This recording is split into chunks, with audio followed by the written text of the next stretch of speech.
1971 সালে স্বাধীন বাংলা বেতার কেন্দ্র থেকে প্রচারিত চরমপত্র কে পরিচালনা করেন? এম আখতার মুকুল। কে কোথায় প্রথম ঐতিহাসিক 6 দফার প্রস্তাব পেশ করেন? বঙ্গবন্ধু শেখ মুজিবুর রহমান। লাহোরে। ঢাকাতে 24 মে দুপুর 12টায় সময়। লন্ডনের সময় হবে 24 মে সকাল 6টা। পৃথিবীর দুটি স্থানের দ্রাঘিমার পার্থক্য 1 ডিগ্রি হলে ওই স্থানের সময়ের পার্থক্য 4টি। মাননীয় প্রধানমন্ত্রী শেখ হাসিনা কতবার জাতীয় সংসদের সদস্য নির্বাচিত হন? 7 বার। বাংলা নববর্ষ পহেলা বৈশাখ চালু করেছিলেন সম্রাট আকবর। পলাশী থেকে ধানমন্ডি চলচ্চিত্রের পরিচালক আব্দুল গাফফার চৌধুরী। পলাশীর যুদ্ধ সংঘটিত হয় 1757 সালে 23শে জুন। বাংলাদেশের স্বাধীনতা যুদ্ধের সময় সোভিয়েত ইউনিয়নের প্রেসিডেন্ট ছিলেন নিকোলাই পডগোর্নি।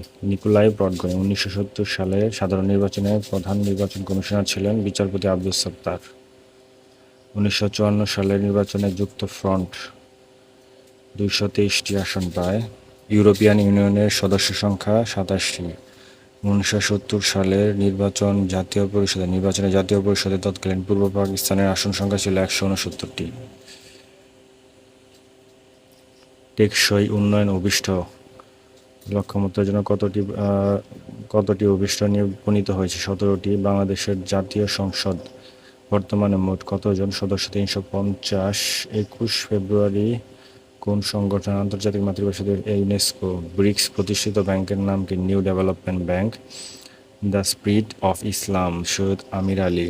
আমেরিকান ম্যাগাজিন নিউজউইককে পয়েট অফ পলিটিক্স বা রাজনীতির কবি নামে আখ্যায়িত করা হয় বঙ্গবন্ধু শেখ মুজিবুর রহমানকে। বাংলাদেশের জাতীয় সংসদের অধিবেশনের আহ্বান করেন মহামান্য রাষ্ট্রপতি। রূপপুর পারমাণবিক বিদ্যুৎ কেন্দ্র কোন জেলায়?